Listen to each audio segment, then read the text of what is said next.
রাত এখন ৯টা ১৭ বাজে। নির্বাচন কমিশন যতটা গর্জেছিলেন, যদি ডায়মন্ড হাওর লোকসভা কেন্দ্রে তার বিন্দুমাত্র বর্ষাতেন তাহলে আমরা খুশি আনন্দিত হতাম। আমাদের এই ভিডিও বার্তা দিতে হতো না।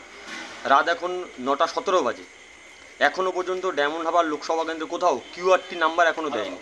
সেক্টর অফিসারের কোনো নাম্বার নির্বাচন কমিশনের পক্ষ থেকে আমাদের দেওয়া হয়নি। কোথাও কোনো রুট মাছ নেই।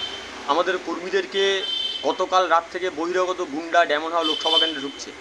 আমরা নির্বাচন কমিশনকে বারবার করে জানিয়েছি ফেরি পথ বন্ধ করুন।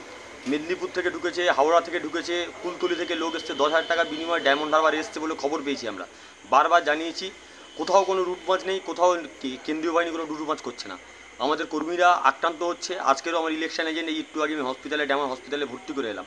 আমার ইলেকশন এজেন্ট আক্রান্ত হয়েছে। কেন্দ্রীয় বাহিনী বোবা কালা অন্ধ হয়ে বসে আছে। এটাই ডায়মন্ড হারবার মডেল? কিসের সেটিং হচ্ছে জানতে চাইছি।